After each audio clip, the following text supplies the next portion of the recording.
prisrčno dobrodošli na današnjem dogodku, katerega organizator je Kolpingova družina Cerklje ob Krki. Seveda na pobudo organizacije Socialna akademija iz Ljubljane, ki vrsto let zapored že organizira socialni teden. Namen tega projekta pa je spodbuditi širšo javnost, ne samo strokovno, tudi laično, k razpravi o različnih družbeno aktualnih temah. Delo je gotovo ena taka zelo aktualna tema, ki se tiče, mislim, da kar vseh nas, ki smo tukaj. Tako da smo veseli, da je letos izbrana. Jaz sem prav vesela, ker redko kdaj ima naša Kolpingova družina tako polno dvorano kot danes, tako da prisrčno dobrodošli. Jaz nadelam teh zaslug sem nam, ampak gotovo našem predavatelju.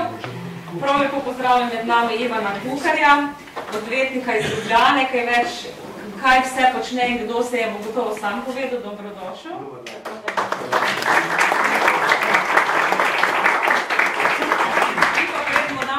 Med nami pozdravlja še enega eminentnega gosta, to je pa gospod Janko Korošec, koordinator Socialne akademije, ki se z Ljubljane pripeljal danes.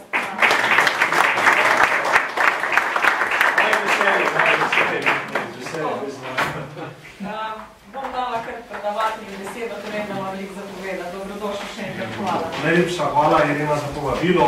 Najprej, da ne bote, da nas ne bo predolgo kjer, da sem mučil, kaj se je to z mano zgodilo. To je dokaz, da šport ni vedno najbolj zdrava aktivnost. Pa na koncu sem ugotovil, da je asfalt bolj trpežen od mene.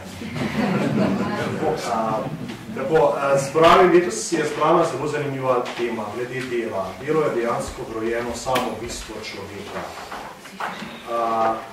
Že človek se po svojem bistvu v zadnjih nekaj 10.000 let skoraj nič ni spremenil.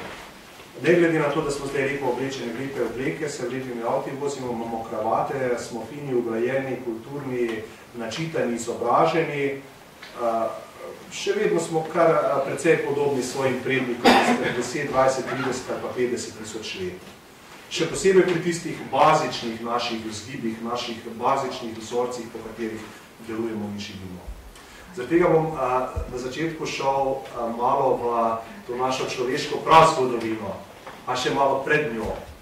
Ker včasih, če o delu govorim z današnje perspektive, se kdo čuti prizadetega ali pa je politično nekorektno kakšne primerjave daje.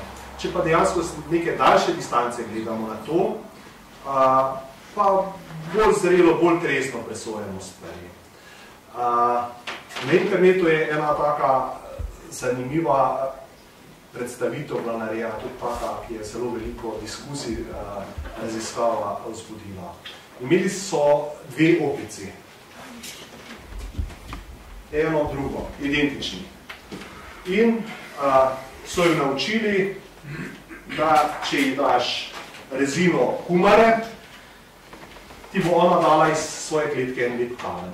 Oziroma, ko je ti ona da en lep kamen, in ti za nagrado daš kumaro. Se pravi, delo, plačilo za delo. Kumara je v redu, zelenjava, ampak ni pa ravno slastna, vse sami veste, bi lahko z velikim užitkom kilo kumar pojedli ali kilo grozdja. Prej bi kilo grozdja, človeku bolj grozdje tehni, tudi opicam dosti bolj grozdje tehni, se pravi, grozdje je podobno kot zlatniki nasproti bakrenim novcem. In potem so ti dve opici repo naučili, ti meni daš kamen, jaz tebi dam rezino kumarice. Potem so pa tudi jim dajali, to so pač nekaj časa delali, potem so pa nekaj časa jim dajali tudi grozdje. Seveda so bile dosti bolj navdušene nad grozdjem, ko so dobili za en kamen eno jagodo, grozdno sladko jagodo. Potem so pa začeli in so jim je podajali, ti meni kamen, jaz tebi rezino kumare, ti meni kamen, jaz tebi rezino kumare in ena druga, so druga opica gledali, ti dve opici sta bile poleg druge v kletki. Potem je pa tista njihova pasnica eni dala grozdno jagodo za kamen, ki ga je dobila. Druga debelo gledala, kaj je zdaj to? Kaj bo zdaj ona dobila za svoje delo? Je z veseljem dala raziskovalki ta leva opica je dala kamen, pričakujoč, da bo dobila kaj? Jagodo, da bo dobila, seveda. Ampak ne, raziskovalka je dala kumaro. To je tista bazično, boste videli, tista bazično, kaj je vrojeno, tudi primate, vse primate, od opic do nas, pa kakokoli smo se strinjali, pa ne, ampak nekaj nas je vrojeno. Če bi lahko bi prosil zdaj, če lahko zavrtite ta film, da boste videli reakcijo, kakšna reakcija se zgodi, če nekdo ni pošteno plačan za svoje delo. Tukaj imate eno opico, lepo kamen pridno da, dobi košče kumare.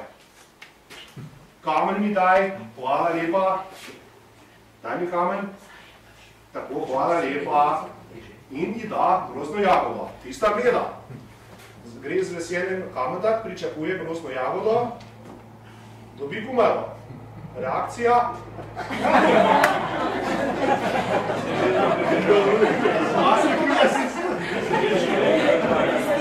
Jasno pogajali to gestikulacijo, kaj smo pogajali.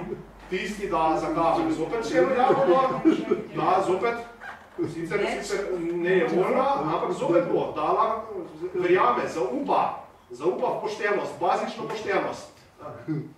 Nima poštenosti. Zopet tisti da jagodo. No, vse redo zdaj. Lahko ponovim, če hočete, če se niste zapomnili. Dajmo še enkrat ponovimo, da si boste zapomnili ta bazični rok. Tukaj, kar se nazaj vrnite.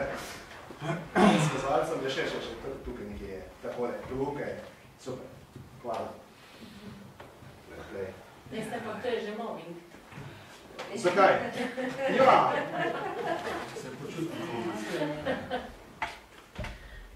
Pa so primati, ki dejansko so zelo preprosta primerjava s človekom. Tudi tisti, ki ni pretirano brihten, še vedno so zelo preprosta. Ravnamo pa pri temeljnih principih na zelo podoben način. Poglejte si jih še enkrat primerjava.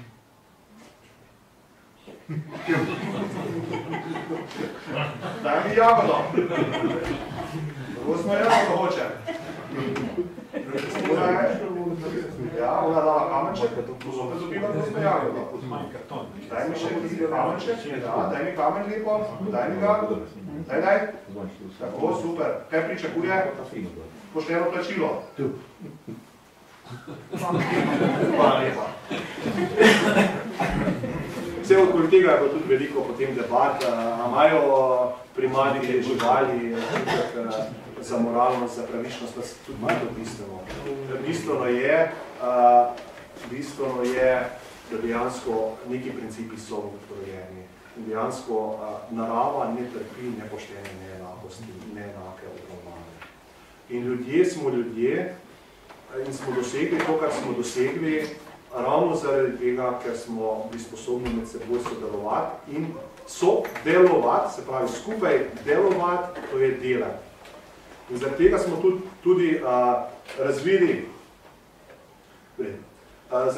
tudi razvili določene vzorce in določen odnos do dela. Ker če ne bi imeli ljudje ta pravih, oziroma če nimamo, oziroma kot v zgodovini nimamo zdravih vzorcev odnosa do dela, se prej ali slej v naših skupnostih zalomi.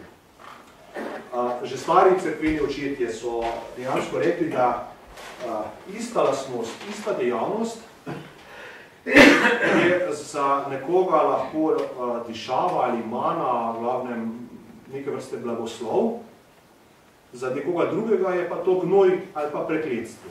Podobno je tudi z delom. Tudi ljudje dejansko zelo različno percipiramo delo. Ta različna percepcija je zaradi tega, ker smo po naravi ljudje drugačni, že rodimo se drugačni. Vsi tisti, ki imate otroke, veste, da otrok ni enak otroku. In so delali raziskavo, se lahko kasnice, so delali raziskavo med kakimi zelo preprostimi vedenskimi vzorci majhnih otrok ali pa dojem majhnih otrok in njihovim poznejšim uspehom pri šolanju in življenju je podana relativno velika statistična povezanost, se pravi korelacija. In so ugotovili recimo en zelo preprost test. Tisti otrok, recimo to so delali s čokoladicami, bomboni, kaj je pri srcu človeku. Tisti otrok, ki je bil tam pri 3-4 letih, se sposoben odreči takojšnji zadovoljitvi svojih potreb. Se pravi, če si mu rekel, ok, tukaj imaš čokolado, ampak če ne boš pojedel do večera, boš zvečer dobil 2 čokolade. Tisti otrok, ki je bil sposoben dejansko čokolado pustiti pri miru in čakati do večera, je imel neprimerno više možnosti, da je dosegel odlično izobrazbo in tudi potem v življenju bil uspešen, kot pa tisti, ki je takoj posegel po čokoladi. Kljub temu, da si mu rekel, če boš počakal z njo do večera, boš dobil za nagrado še eno zraven. To je dejansko genetsko pogojeno, to ni toliko vedensko, je bolj genetsko pogojeno. Eni ljudje so bolj strajni, tudi eni dojenčki, eni otroci so dosti bolj strajni, drugi so bolj trpežni, bolj prizadevni, eni so se sposobni dosti bolj skoncentrirati kot drugi, tako da ljudje glede tega smo različni, za tega imamo že po naravi zelo različen odnos do dela. Potem pa pride vzgoja. Vzgoja je pa potem nadgradnja tega. Vzgoja lahko te lastnosti spodbuja ali jih pa zatira. In zakaj potem en človek pri 20, 30, 40 delo dojema, objektivno delo dojema, bom rekel, kot breme, kot muko, kot prekletstvo, za drugega pa dejansko je veselje, se vidi v tem, dejansko uživa v tem, kaj je ta bistvena razlika. Razlika je v tem, da so spravi geni plus vzgoja, ki so več ali manj, geni so konstantni skozi zgodovino, se niso kaj bistveno razlikovali na nekem območju, vzgoja je pa lahko takšna ali pa drugačna, to je še največja korelacija. Ključno pa je, kakšen odnos ima okolica do enih ali pa do drugih, se pravi do odnosa do dela. In tudi v svetu, recimo, ene stvari nas učijo kot samoumevne, recimo, tudi v Sloveniji eno teh problemov smo prepojeni s tako nekritično enakostjo. Pa vas bom zdaj vprašal, a mislite, da je pamet, inteligenca, ta bazična, če odštejemo faktor šolanja, izobraževanja, po celem svetu enako posejana?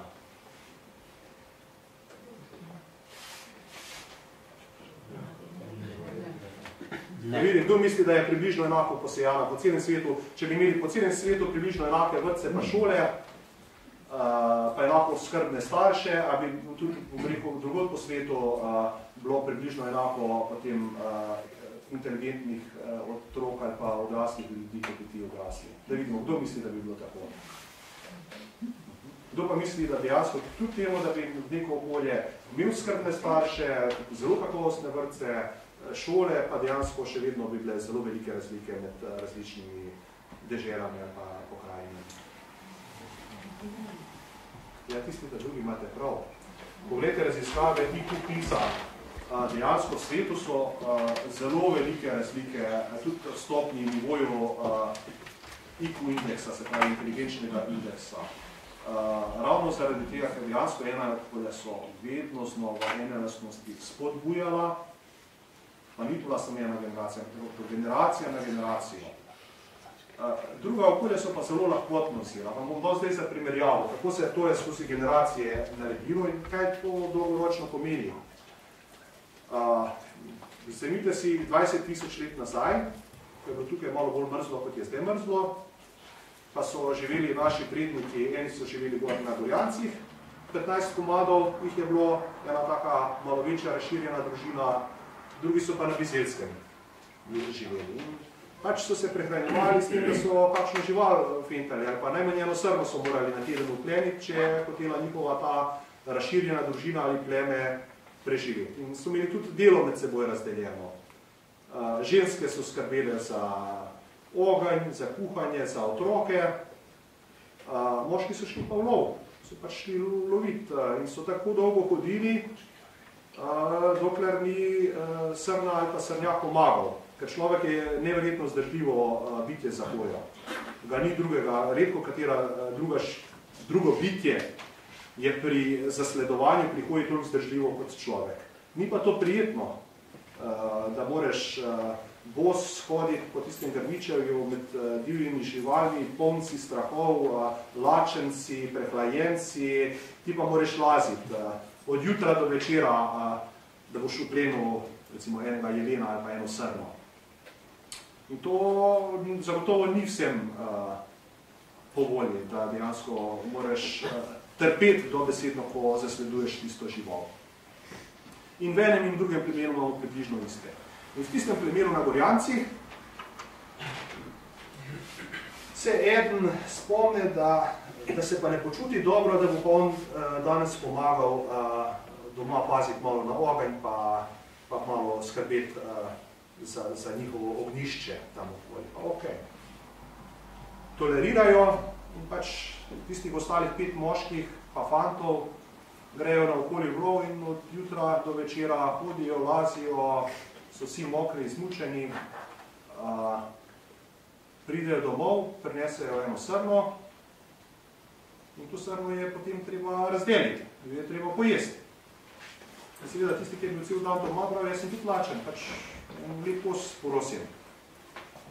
To je prva varianta, v bistvu se je zgodilo na tistem v Bizelskem.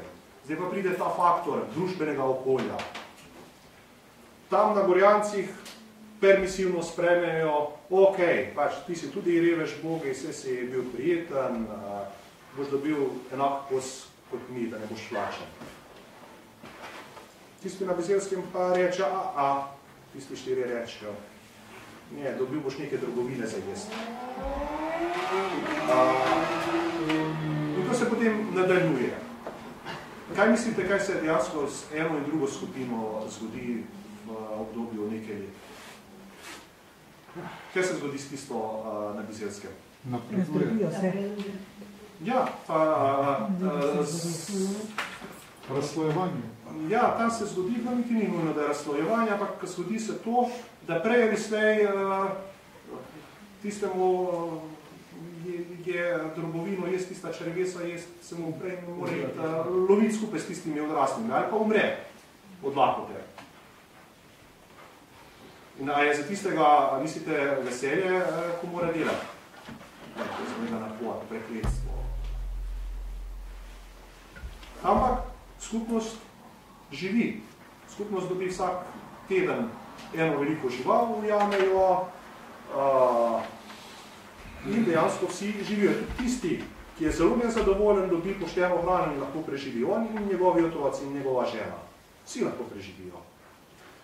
Tisti na Gorjancih so pa v tem času verjetno že izumrli, ker se je zgodilo to, da dejansko potem tistemu enemu se je še eden pridružil, ki je hotel doma ostajati, ker se mu je neumno zdelo, da bo okoli hodil. Potem je pa še eden doma ostal, pa so lepo obcali vsi skupaj ob ognjišču cel dan, dva sta pa na okoli morala hoditi. In ker dva nista ujela oziroma mogla zasledovati srne, sta rekla, čuj, žena moja, pridiš, boš še ti šla tam, veš, če bomo 4 jo bomo ujeli, če bomo mogla, pa sem 2 ne bomo ujela. In sta moški in ženska dejansko zasledovala, mož in žena, to žival, da so lahko prinesli domov jesti. Ampak, ko so videli, da se to dolgo časa dogaja, so na neki točki spokali svoje in se preselili na Bizeljsko. To je pa da na današnji čas prezrcali, zdaj pa malo naprej preskočil, ampak modeli so zelo podobni. Rekel, to, kar sem rekel izpred 20 000 let, vzorci odnašanja človeški so neverjetno podobni. Recimo pravniki smo imeli rimsko pravo in tam vidiš, da niso se ni nič človeški naravi spremenilo. Ampak veste, čisto nič se ni spremenilo v zadnjih 2000 letih, ker tam je zapisano. Iz 20 000 let nazaj ni zapisano, ampak smo si ljudje zelo podobni. V današnjem času je največjih problemov, to je recimo tukaj pogledam, tudi vidim nekaj relativno mladih, ampak glavnem smo starejši tukaj, ali pa ste starejši. Vsi jamrajo, se pritožujejo nad demografijo. Veste, kaj je eden največjih problemov, pa tudi v zgodovini se to je pojavljalo, v katerih družbah rodnost strmo upade. Oziroma, ali bom drugače vprašal, zakaj je propadlo Rimsko cesarstvo? nekaj, ker niso osvajali več novih dežel, pa niso imeli novih sužnjev. Ampak bi človek rekel, ja, so imeli sužnje, to so se kozajci razmnoževali. Ne. Predober standard. Ne. Ja, pri tistih elitah, pri tistih na vrhu je bil predober standard, se strinjam, ampak od spodje, ta spodje so pa živeli v Bogu, mislim, za današnje razmere zelo v Bogu živeli. Problem je bil to, da dejansko sužnji niso sposobni imeti, ali pa družbe, kjer ljudje živijo kot sužnji, niso sposobne imeti enostavne reprodukcije. Se pravi, da bi se toliko jih rodilo, da bi približno število enako skozi zgodovino. In tudi recimo v Rimu, tam v prvih stoletjih po Kristusu, dejansko so lastniki sužnjev zelo lepo delali s sužnji. Dejansko v nekem obdobju, ko so videli, so dejansko zelo, se je doskrat godilo slabše svobodnim kmetom, kot pa tistim, ki so imeli status sužnja. Ker v bistvu je bilo neko premoženje suženj, ker še posebej, ker je bilo pomanjkanje sužnjev. Ampak sužnji kljub temu niso imeli otrok. Niso imeli veselja, da se bi razmnoževali. A mislite, da tista dva para v Gorjancih bi imela veselje, prvič pride pa zmučena po celem dnevu, oba domov, potem jim večino hrane pojesta, že za, bom rekel, že za spolno občevanje verjetno zvečer pa po noči nista imela veselje. Kaj šele, da bi imela veselje, da bo pa imela kupico otrok, ki bojo enako bedno živeli, kot oni živijo. To je prva stvar. Druga stvar je, vedno se demografija pojavi, ko družba zaposli, polno zaposli in moškega in žensko. To je tudi, recimo, en od ključnih problemov. Današnja družba, bom rekel, slovenska družba, ali pa tudi večina, da ne boste mislili, da je v Evropi kaj drugače bistveno. Tudi v drugih zahodnoevropskih, srednjeevropskih, severnoevropskih državah. Če nista mož in žena v službi, pa recimo imata dva otroka, bedno živita. Tudi, če ima mož relativno solidno plačo, pa rekel, tudi visoko izobrazbo, ampak živita bedno. Razen, če sta podedovala 10 stanovanj od svojih staršev ali pa starih staršev, pa živijo od kapitala. Ampak sodoben svet je tako koncipiran, da 90% evropske populacije, odnosno na Evropi, ni nekega normalnega, spodobnega življenja si sposobno ustvariti, brez tega, da bi bila dva človeka, se pravi mož in žena, hkrati zaposlena. To v bistvu ni normalno stanje, ker potem ti pa izgorevata, izčrpavata in ti pač družina gre tam, kot gre. Imamo pa potem drugo skrajnost, imaš pa vedno določen bazen ljudi, ki so brezposelni, ki enostavno nimajo zaposlitve. In ti so sprijaznjeni s tem svojim standardom, ki ga imajo, tudi nimajo več veselja dejansko, da se bi aktivirali. In se potem iz generacije v generacijo prenašajo, ne samo genetsko, ampak tudi po vzorcih se prenaša ta vzorec odnosa do dela.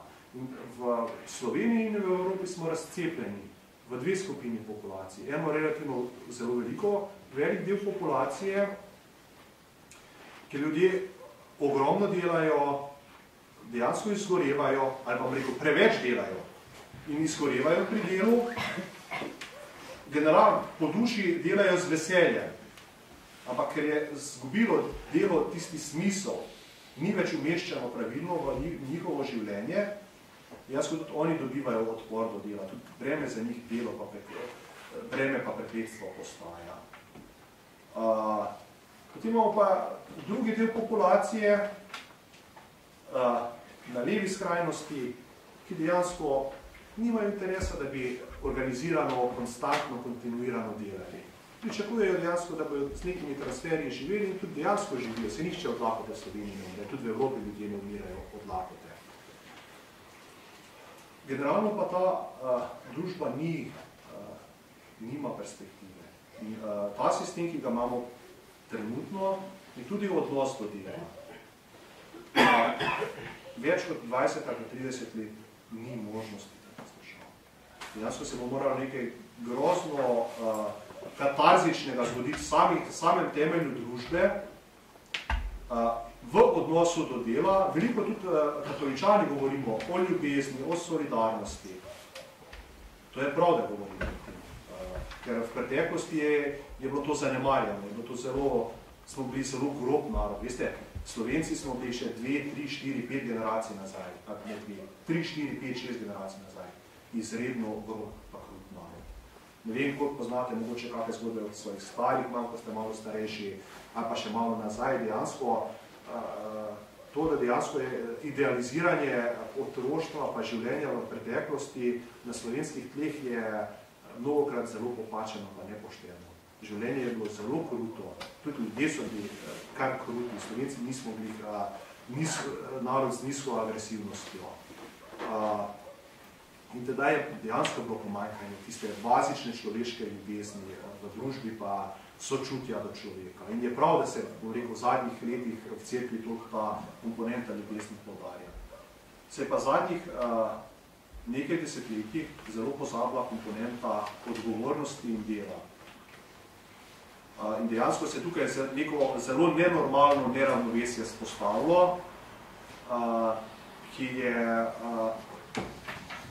prej slej privede do problemov, ker eno staro pravilo je, da je ljubezen brez odgovornosti vodi v moralni propad skozi celotno zgodovino in odgovornost brez ljubezni je pa zelo kruta. Zdaj smo šli v tisto drugo skrajnost, ker dejansko odgovornosti ni, oziroma sistem družbeni ne deluje v to smer, da bi pri ljudeh tisto bazično pošteno odgovornost spodbuja pa nagrajeval, bomo rekel. Zdaj smo v taki zgodbi kot tiste dve opice, ko eni daš, kot ti kamenčke nosi, ji daješ kumarice, drugi pa daješ jagode grozne, ampak ko se ti tista ta desna opica tam pritožuje, pa ropota, pa upije, kaj družba s to opico naredi? Ja, zame elektrošoker pa jo malo s tistim elektrošokarjem udari, dokler depresivno ne rata, pa pač se sprijazni, da tisto kumarico botle nekaj zame pa požere, tudi čeprav zelo nejevoljna. In to je del tudi naše družbe kot take in je tudi prav, da se o tem tudi jasno govori. Naša družba v odnosu do dela je skrajno nepoštena. Se pravi, če kdo reče, da je v Sloveniji ali pa tudi v Evropi delo vrednota, laže, je hinavc, dvoličnež ali pa neumen. Tudi lahko je nekdo neumen, če to govori, ker dostikrat tudi neumni ljudje ponavljajo ene ta iste mantre. Ampak dejstvo je, na žalost, delo v Sloveniji ni vrednota. Ker če bi bila vrednota, bi bila tudi ustrezno umeščena v družbo. Pa če se kdo z mano ne strinja, veste, kaj je na največjih želj vsakega Slovenca? Največjih hrepenenj. Točno! Točno! To je. Kdo si ne želi v penzijo? Da bi penzijo zdaj dobilo? No, ena gospa. Pa tako vidim, ta je tisti, da nazadnje tudi roko dvižno. Ali ga nekaj slušati, ali si tudi želiš, da bi šel v penzijo. A bi bilo fajn, tudi če bi bilo tam 500 evrov penzije na mesec, pa ne bi rabo nič delati, bi bilo fajn tak živeti. Pa bi lahko delo, kak ti paše, ne bi rabo službo voditi. Ne. Razumete, če bi bilo res delo vrednota, bi kar vsi po vrsti roke dvigali, zelo iskreno, ampak delo ni vrednota, za nas je vrednota med pencija, ali pa subvencija, ali pa socialna pomoč, ali pa da imaš toliko kapitala, da lahko od tega živiš, pa veste, to ni samo pri tisti eliti, ker se elita je vedno gledala sem za svojo elito, skozi celotno zgodovino, pa ne bo leva ali pa desna elita, vsi so dejansko skrbeli samo za to, da so imeli čim večjo moč, pa čim več premoženja, nikdar niso gledali za to, da bi kaj dosti delali. Problem je, ker je tej eliti to bolj visi, da je čisto vseeno, kar se dogaja, sem, da je njim dobro, kar se bo tudi maščevalo vsem tem zahodnim elitam. Ampak v Sloveniji tudi navadni ljudje si želimo v penzijo. Vsi si želimo v penzijo. Čim prej, pa da bi čim bolj zdravi. Ja, ker če nas bi delo veselilo, ne bi bilo tega. Jaz bi rekli, ma delo bom, dokler bom lahko lazil, bom delo, pa bom hodil v službo. In veste, in to pomeni, da dejansko pridemo do zaključka, da smo toliko spridli to družbo, ampak dobesedno spridli, da je delo tudi normalnemu človeku postalo breme prekletstvo, kar ni prav. Po tej poti dejansko ni razvoja, smo tisto pleme gor na Gorjancih. se ne more ta zgodba dobro iziti. Se bojo stvari, se vedno v zgodovini so šle v eno smer, pa so se potem nazaj vrnili. Ampak veste, problem je ta prehod, ta tranzicija, ker kar zamislite si, kako bo čez, jaz vedno pravim, 20 let je dolga doba in ni dolga doba. Je pa ravno tako dolga doba, da si lahko zamisliš z veliko verjetnostjo, kaj se bo tedaj zgodilo. In to si vsak od vas, ali pa nas tukaj, naj naredi vajo, pa tudi doma naredite to vajo. Kako bom jaz živel čez 20 let? Pa bom jaz povedal, kako bom živel. Bom na sebi na glasno vajo povedal. Čez 20 let bom že kar bolehen, objektivno gledano. Oče mi bo verjetno umrl, zagotovo umrl, ker ne bo toliko zdržal.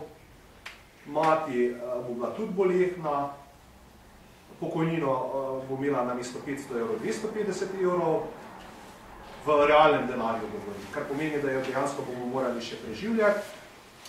Tast pa tašča bo tudi bila potrebna, da jo bova ženo preživljala, objektivno gledano. Zelo postarani bodo vsi, verjetno bojo še kakega negovalca ali pa negovalko potrebovali, ali bo moral biti kdo doma, da bo za njih skrbel.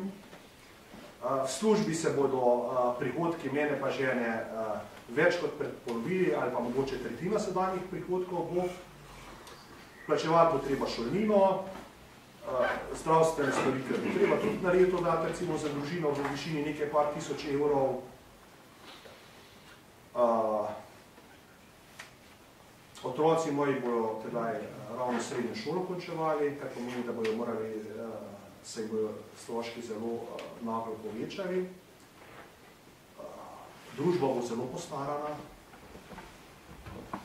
zelo bo se, bom rekel, tudi konfliktna postala. Nikakva zelo pozitivna projekcija to. In tudi, bom rekel, ljudje nismo sposobni, veste, vaši stari starši so bili sposobni razmišljati, kaj bo čez 20 let.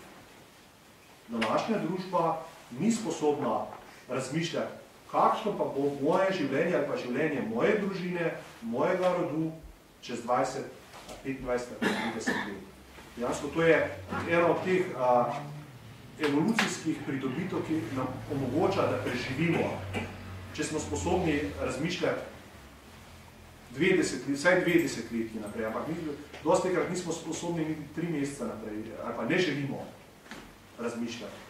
Pa še ta mlajše populacije, nažalost, jih še bolj poneumljajo, ki pa sploh želje nimajo potem, da bi razmišljali, kako pa bo nekoč.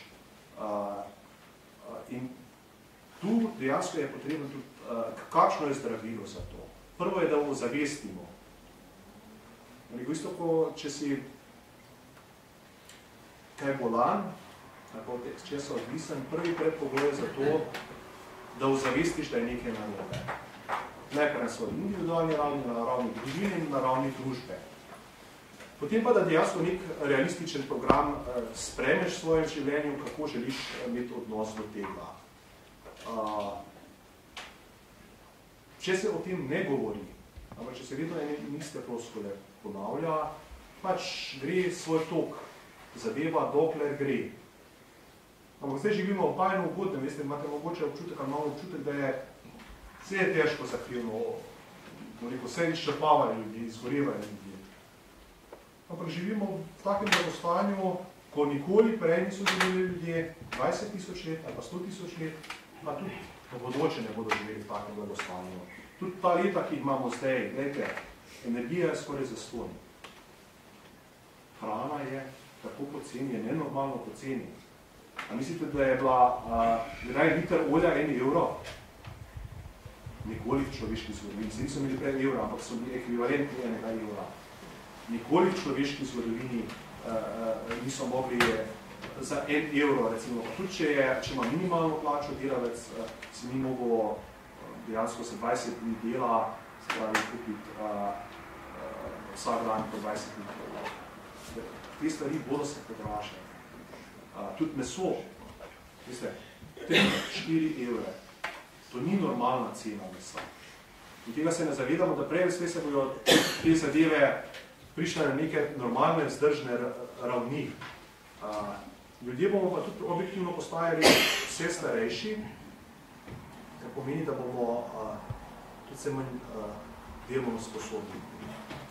Pri ta mlajših je pa vprašanje, če bo naslednji rod hotel tudi tako izgorevati, pa imeti v taki dejansko nepravični družbi enako angažma, enako prispevanje za delo.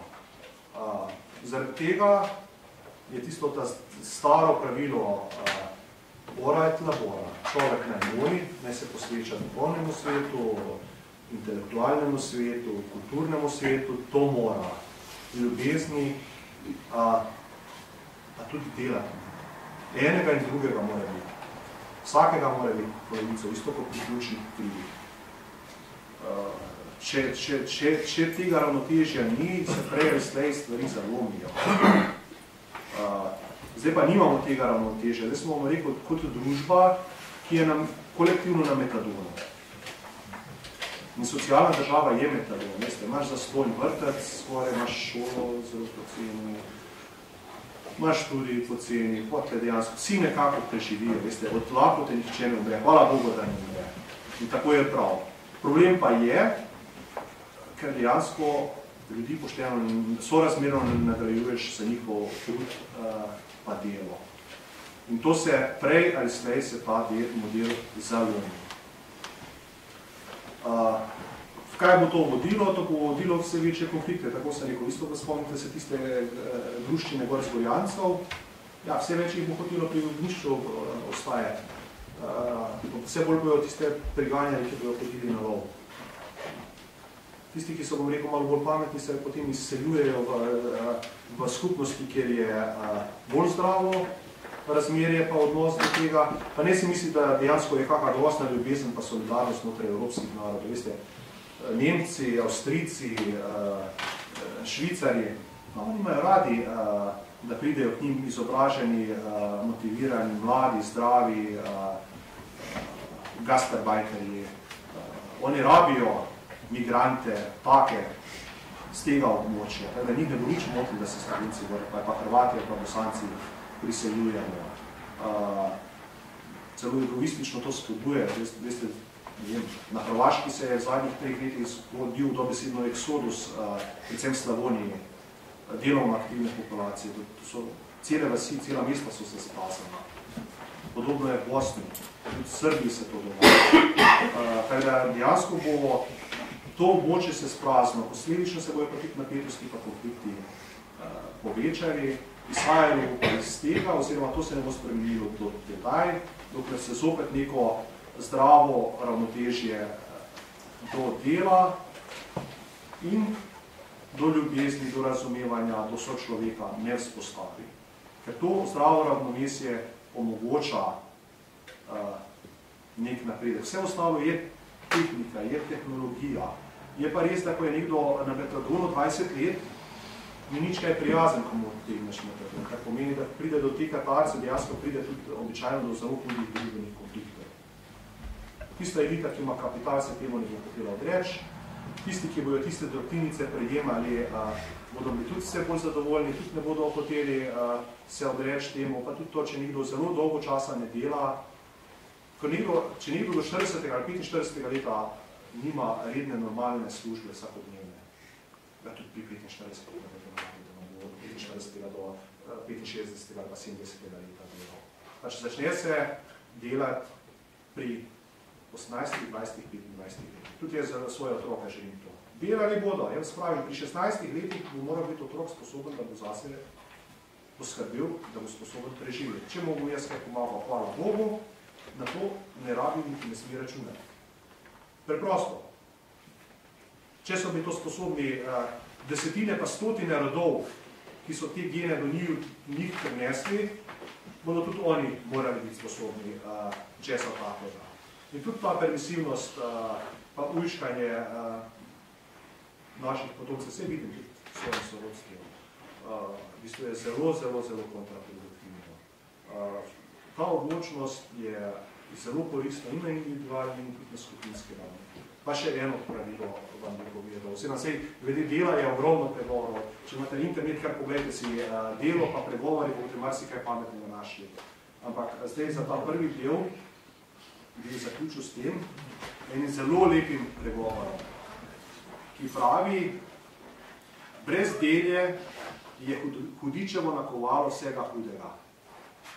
Brezdelje je hudičevo nakovalo vsega hudega. To si zapomnite. Pa naj bojo to vaši otroci, vnuki, naj bojo to zvezdniki v Hollywoodu, kdorkoli, naj bojo tisti na socialni pomoči, kdorkoli, ali pa 1 milijon migrantov. Veste, če bi ti migranti delali, ko smo jih dobili v Evropo, pa bi bili prisiljeni biti vključeni v nek delovni proces, v bistvu naprej si bi ustvarili normalno življenje. Ampak brezdelje vedno je hudičevo nakovalo vsega hudega. Če človek dlje časa ne dela, bodo začele neumnosti po glavi. To je to.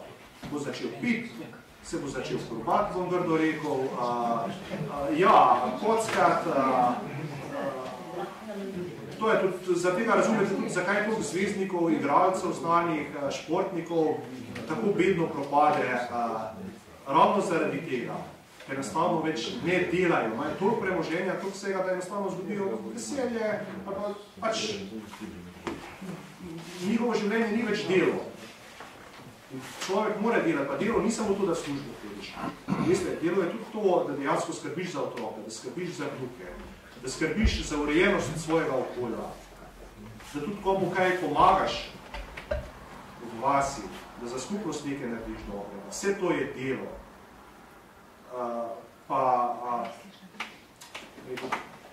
Vse jaz občudujem, ki se rekel, na nek način je danes težje živeti kot pa pred 100 leti. Na nekaj način je bistveno lažje, na nek način je pa težje. Ti pritiski psihični so večji, kot so bili včasih. Včasih je bilo bolj enostavno življenje.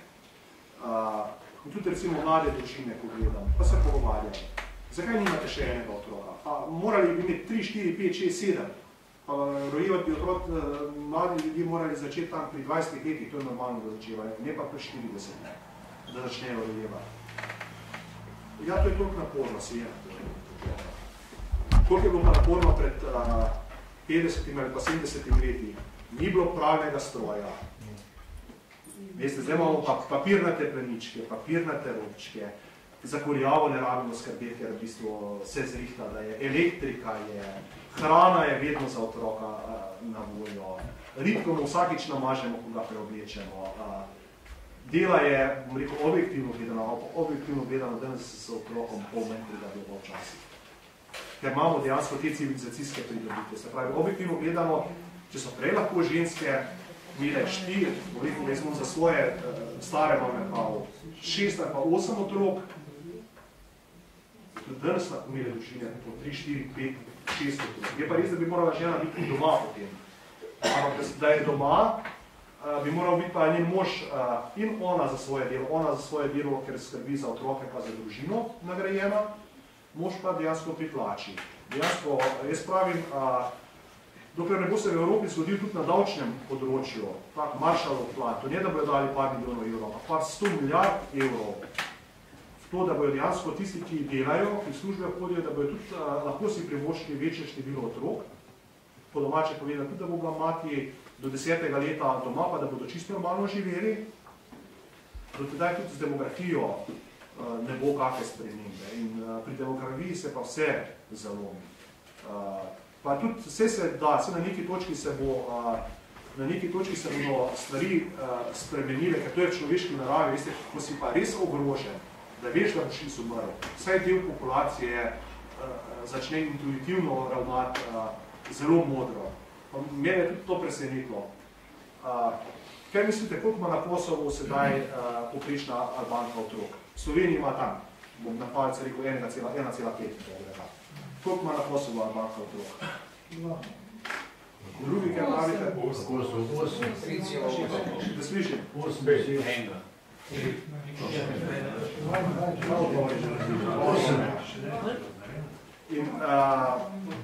In veste, se je prvič zgodilo, prej so jih imeli pa po 8-10 otrok, še 20 let nazaj. Dejansko je demografija na Kosovu drastično pri Albancih padla.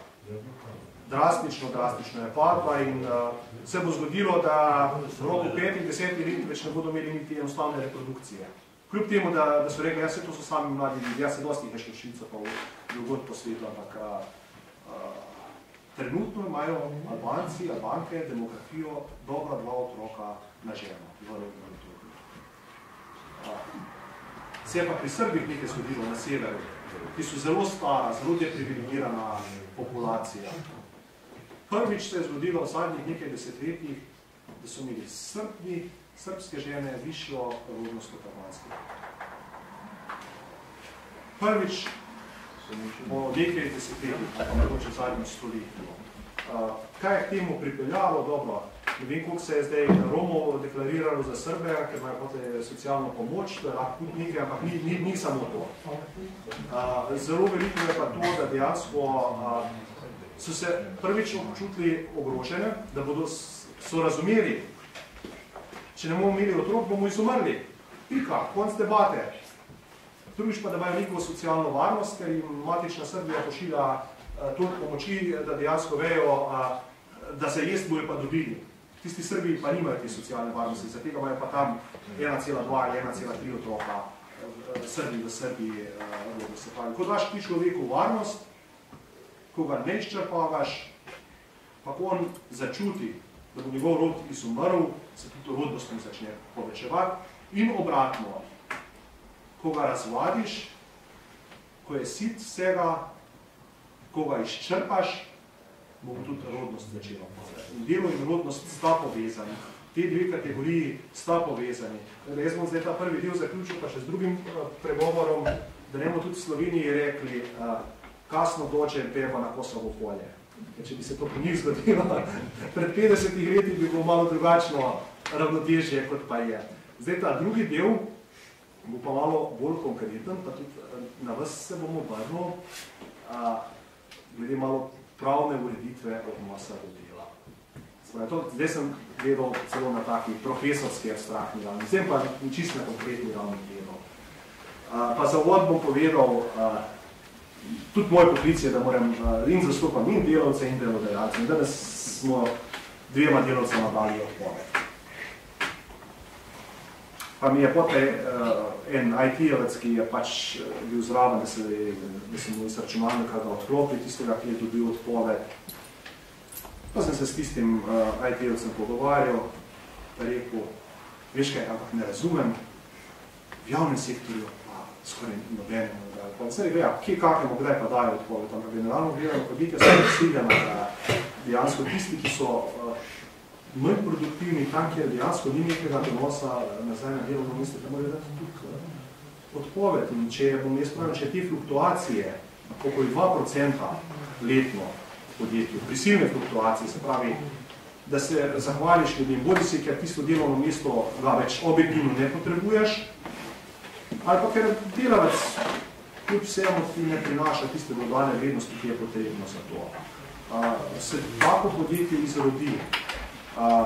In veste, danes se vsak delodajalec, ki je nekaj malo pameten, ne bo šel na krivdne razloge, ne bo šel na nesposobnost. Ker je take rizike ima, take komplikacije ima tega, kar se da. Dosti enostavno je, da ukine delovno mesto. Ukine delovno mesto in dejansko tisti delavec je bogi, da bolj bogi ne more biti. Če je delodajalec koliko bolj sposoben to formalno pravilno pa vsebinsko speljati, pa če res ni evidentno nezakonito, da se lahko delavec pod nosom briše. Je zelo, zelo kruta stvar.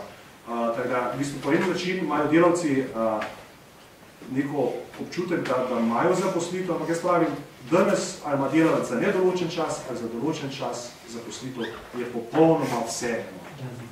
Odvisno, ja, razen za banke. Odvisno je samo od korektnosti pa normalnosti delodajalca.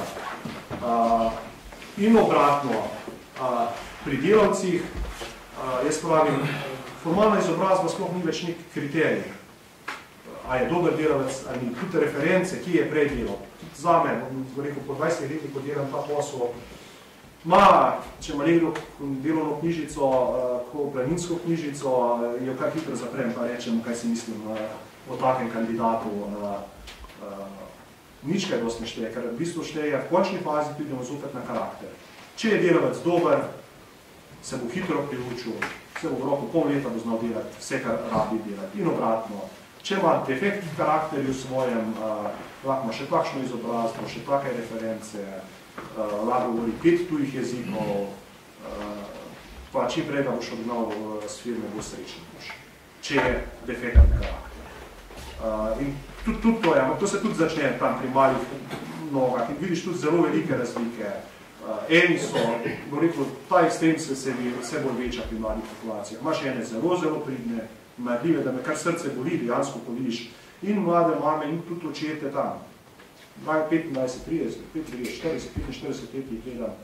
Maseni smili, bom rekel, dejansko dobesedno gara, skoraj kaj ne umre za tistih 800, 1000 evrov, 700 evrov. Imaš pa tudi veliko takih, ki vse dvojni si pri delu. Ampak eni in drugi imajo več ali manj se približno godi.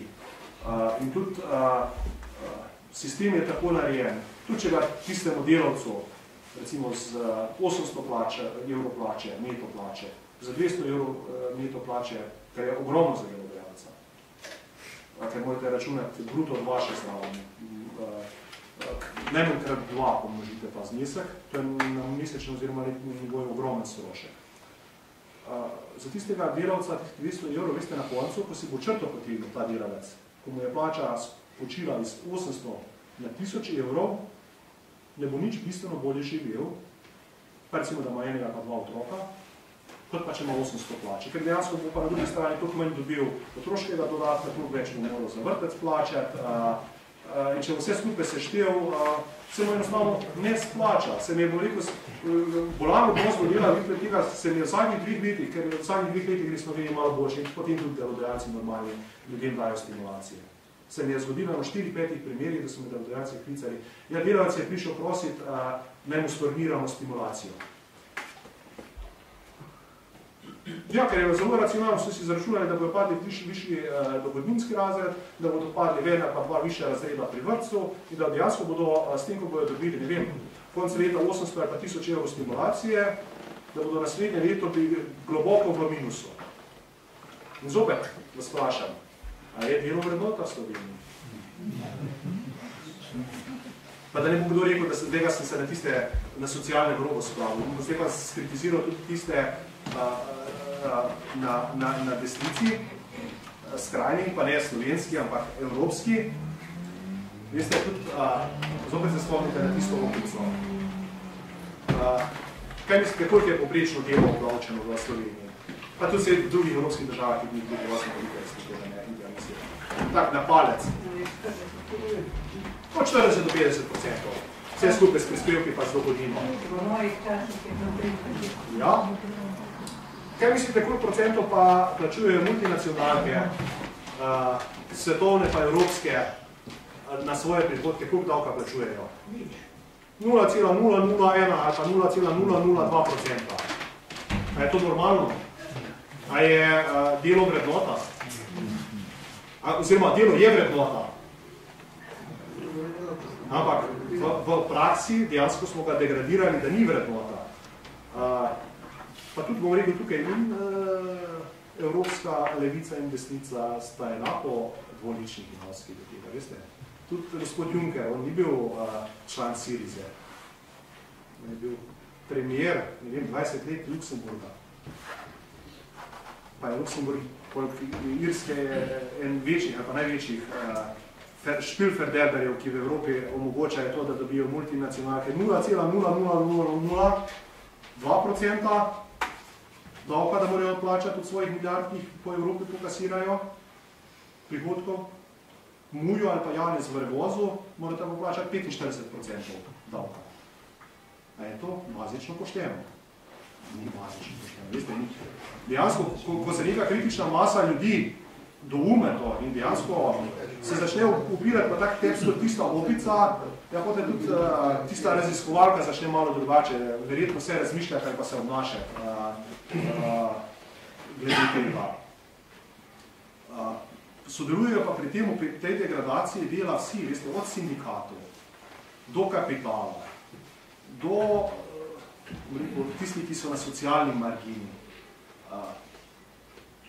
ni jim za promocijo dela. Zakaj pa dejansko tisti, ki hodijo v Revoz, pa v Gorenje ali pa v katerokoli drugo službo, ali pa bom rekel, ki delajo v domu starejših kot kuharice, strežnice, ali pa une na šaltarju, se tiste tudi na šaltarju na upravni enoti, ko dobijo 600 evrov na mesec, one tudi niso gospe, ali pa 650 evrov, so tudi navadne mravljice, ko se vsak ima 5 minut časa zbruha na njih, pa jih popljuva. Kaj mislite, zakaj se pa ti bolj glasni na glasi?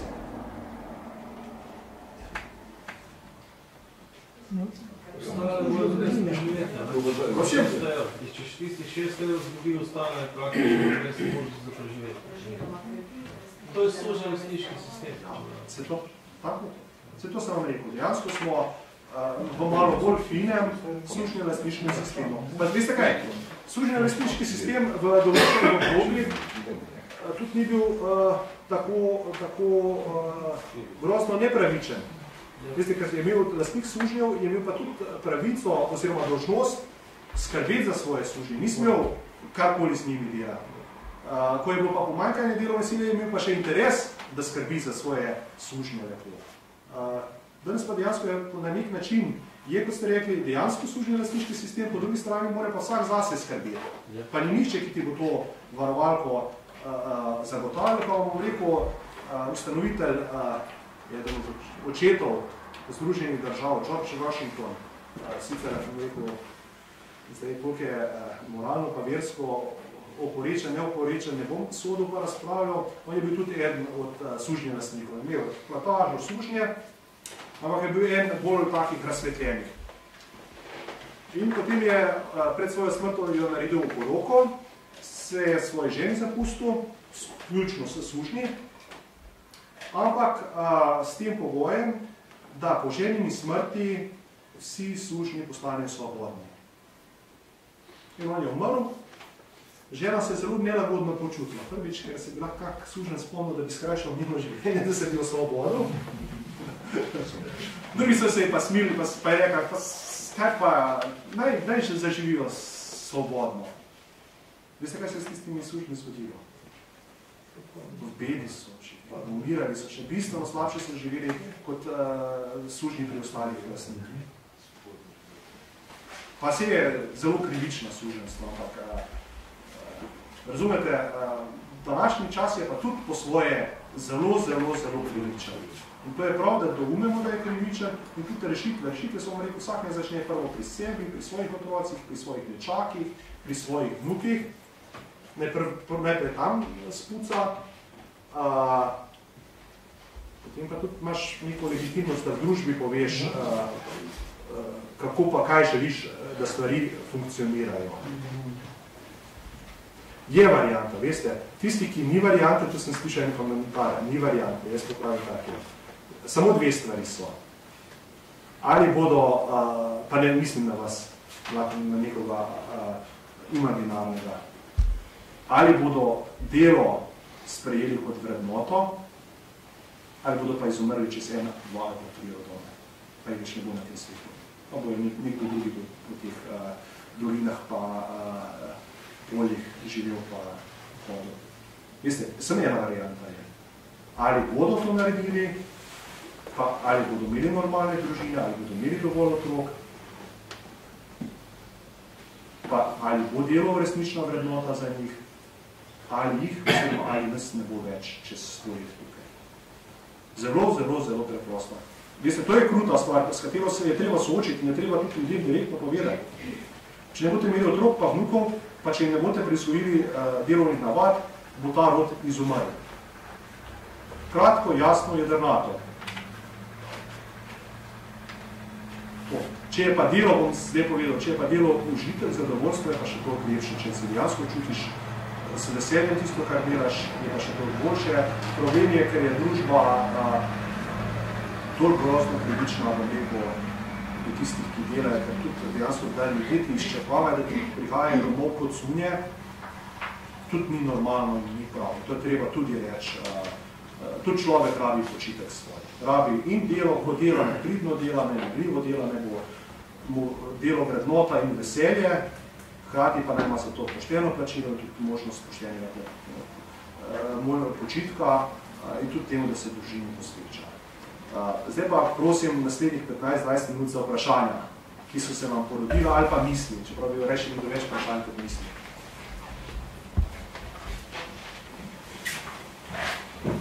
Ja, evo, kar mi pogubimo danes besedo, to je že običajna praksa naših srečanj, tako da namenimo še par minut za kakšno misel, za kakšno debato.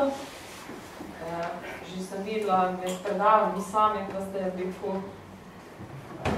vrelo v vas od razmišljanja in tako naprej. Roboti bojo prišli in se bo delati, ko se učili. Odlična tema, na temo upam, da se pogovoril. Veste,